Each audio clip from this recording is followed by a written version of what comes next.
नमस्कार। आप सभी लोगों का स्वागत जम्मू विश्वविद्यालय में और हृदय से धन्यवाद। आप हमारे निमंत्रण को स्वीकार करते हैं, आते हैं और इस मौसम में जब पानी बरस रहा हो तो भीगने की भी चिंता नहीं, आपके इंस्ट्रूमेंट्स खराब होंगे उसकी भी चिंता नहीं। आपने स्वीकार किया, आप आए, आभारी हैं। विषय है विकसित भारत और ये सपना हमारे परम आदरणीय प्रधानमंत्री जी माननीय श्री नरेंद्र भाई मोदी जी ने देखा और देश को दिखाया कि 2047 तक हमको भारत को विकसित भारत में बदलना है। जब हम विकसित की बात करते हैं तो 3-4 चीजें हैं जो मूल में उसके आती हैं। Infrastructure development, agriculture, education, health, ये और डिजिटल इकोनॉमी, ये 5 चीजें हैं जो मुझे लगता है कि विकसित भारत के मूल में है। और education is one of the important component. मैं बात इसलिए कह रहा हूं आपसे कि 1980 के पहले अगर हम वो देखें 1800 तक, मैं ईस्वी की बात कर रहा हूं, 18वीं शताब्दी तक भारत वर्ल्ड की इकोनॉमी में अराउंड 23% कंट्रीब्यूट करता था। क्यों करता था? क्योंकि हमारी शिक्षा समाज की आवश्यकताओं से, राष्ट्र की आवश्यकताओं से जुड़ी हुई थी। हमने जो 18वीं शताब्दी के बाद ब्रिटिश पीरियड में हमने जो शिक्षा पद्धति अपनाई, वह शिक्षा पद्धति ब्लैक बोर्ड क्लासरूम टीचिंग तक रह गई। वह प्रॉब्लम सॉल्विंग नहीं हो पाई, वह नॉलेज इकोनॉमी में नहीं बदल पाई। और इसलिए मैं यह बात कर रहा हूं कि जो विकसित भारत 2047 की कल्पना हमारे आदरणीय प्रधानमंत्री जी ने की है, उसका अगर रास्ता कहीं से निकलता है तो वह शिक्षण संस्थाओं से होकर के निकलता है। और इसलिए चाहे वो विद्यालय हो, कॉलेज हो या विश्वविद्यालय हो, उसकी जिम्मेदारी कई गुना बढ़ जाती है इस सपने को साकार करने के लिए। और इसीलिए जो विकसित भारत युवा कनेक्ट का प्रोग्राम है वह देश भर में चलाया जा रहा है। जम्मू विश्वविद्यालय अपना जो 4 दिन का कार्यक्रम रखा है, कल इसका उद्घाटन है और ये 4 दिन तक चलेगा। समापन 3 तारीख को है और माननीय हमारे लेफ्टिनेंट गवर्नर साहब इसके मुख्य अतिथि हैं वैलेंटरी फंक्शन के। जो इंफ्रास्ट्रक्चर डेवलपमेंट है जेएनके में, आप देखेंगे तो बहुत तेजी से आगे बढ़ा है। एग्रीकल्चर पर काफी ध्यान दिया गया है। एजुकेशन को लेकर के भी तमाम तरह के प्रयोग विभिन्न विश्वविद्यालयों में जम्मू कश्मीर के चल रहे हैं। उसमें हमारे ऑनरेबल लेफ्टिनेंट गवर्नर साहब और ऑनरेबल चीफ मिनिस्टर साहब दोनों लोग जितना संभव हो सकता है वह मदद कर रहे हैं विश्वविद्यालयों को और उसको आगे बढ़ाने में, जो भी बाधाएं हैं उसको दूर करने में। जब हम युवा की बात करते हैं तो जो एजुकेशन सिस्टम है उसमें जो युवा हैं उनको किन किन चीजों से, अगर विकसित भारत की हम कल्पना करते हैं तो किन किन चीजों की जरूरत है एम्पावर करने की। सो मुझे लगता है स्किलिंग सबसे जरूरी है, स्किलिंग की। तो हम अपना करिकुलम उस ढंग से बनाएं जिसमें कि स्किलिंग पर मेजर फोकस हो। दूसरा है इनोवेशन।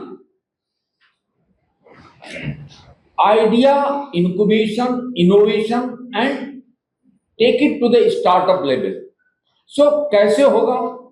तो education must be connected with the societal challenges. तो प्रॉब्लम आइडेंटिफाई करना। अब प्रॉब्लम हमने आइडेंटिफाई कर लिया तो उस पर फिर आगे कैसे बढ़े? So idea incubation, innovation and then startup. और जम्मू विश्वविद्यालय अपना एक इनोवेशन टावर की बिल्डिंग खड़ी कर रहा है। उम्मीद है कि 6-8 महीने में खड़ी हो जाएगी। तो उसमें आइडिया इंक्यूबेशन, इनोवेशन और स्टार्टअप को लेकर के पूरा एक फ्लोर डेडिकेट किया जाए, जिसमें सिविल सोसाइटी के लोग या कोई इंटरप्रेन्योर या कोई स्टार्टअप वाला भी आ करके उसको इंफ्रास्ट्रक्चर प्रोवाइड किया जाएगा ताकि वो अपने इस प्रोग्राम को लेकर के आगे बढ़ सके। एंटरप्रेन्योरशिप, कितना हम जॉब की कल्पना करते हैं, तो अब समय आ गया है कि जॉब सीकर से जॉब प्रोवाइडर की तरफ वो आगे बढ़े। हमको रिस्पॉन्सिबल ढंग से टेक्नोलॉजी के यूज को लेकर के आगे बढ़ना होगा। तो ब्लेंडेड मोड में एजुकेशन ले जाना है, जिसमें टेक्नोलॉजी का भी प्रयोग हो, प्रॉब्लम सॉल्विंग भी हो, और हम जॉब सीकर से जॉब प्रोवाइडर की तरफ बढ़ सकें। इस तरह का करिकुलम हमको अपना बनाना है।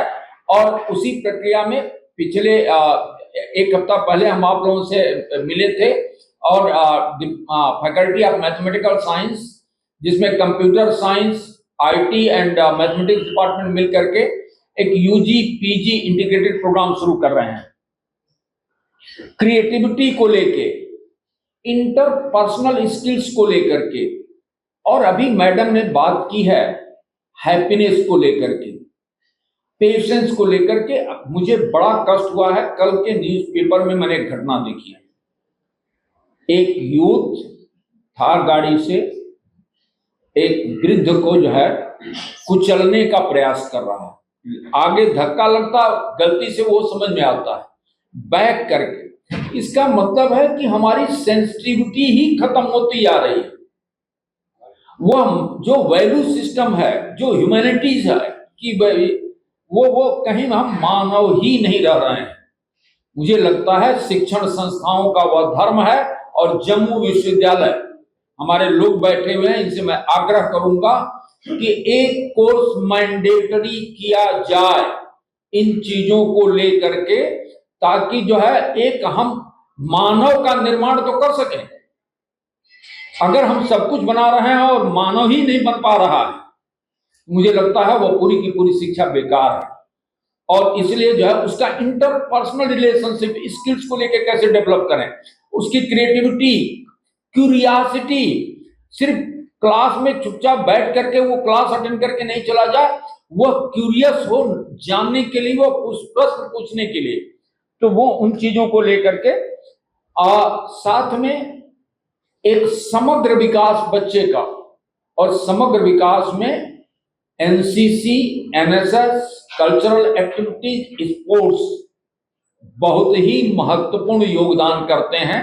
3 दिन का स्पोर्ट्स का कार्यक्रम होगा, कल्चरल एक्टिविटीज भी है, कम्युनिकेशन स्किल को लेकर के भी है, रीजनल लैंग्वेजेस को बढ़ावा देने के लिए भी है।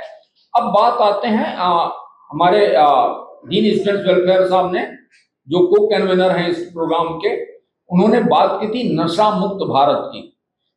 नशा की अगर हम बात करते हैं तो उससे अपराध और आतंकवाद दोनों का बड़ा गहरा रिश्ता है।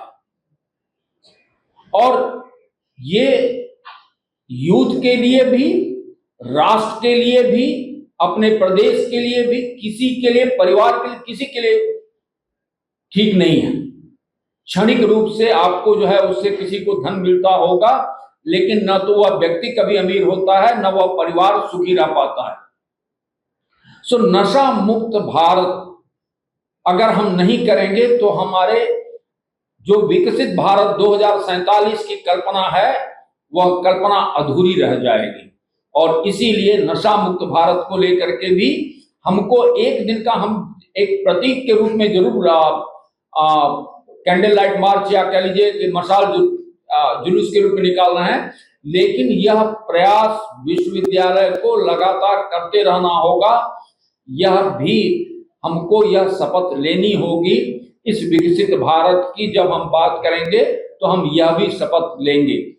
और इन्हीं चंद शब्दों के साथ मैं एक चीज से बताना चाहूंगा कि आपके माध्यम से बच्चों को कि आप अगर इस पोर्टल पर रजिस्टर कर रहे हैं तो अपना इंटरेस्ट, विषय क्या है, कौन सा इंटरेस्ट है, जरूर डालें, क्योंकि गवर्नमेंट आपको इंटर्नशिप के लिए आपकी एरिया से, आपके इंटरेस्ट से प्रपोजल भेजेगी। तो अगर आप अपना इंटरेस्ट नहीं डालेंगे तो फिर आप तक वह प्रपोजल कैसे पहुंचेगा।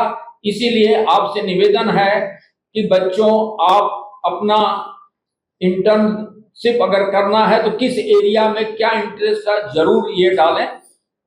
लास्ट में एक लाइन में कहूंगा, क्यों युवा, और मैं जब पूत कह रहा हूं तो पुत्र पुत्री दोनों को इंक्लूड कर रहा हूं ताकि जेंडर बायसनेस वो आपको न दिखाई पड़े। पूत कपूत तो क्या धन संचय, और पूत सपूत तो क्या धन संचय। सो अपने इस युवा को सपूत बना दीजिए, वह सारी व्यवस्था कर लेगा। धन्यवाद।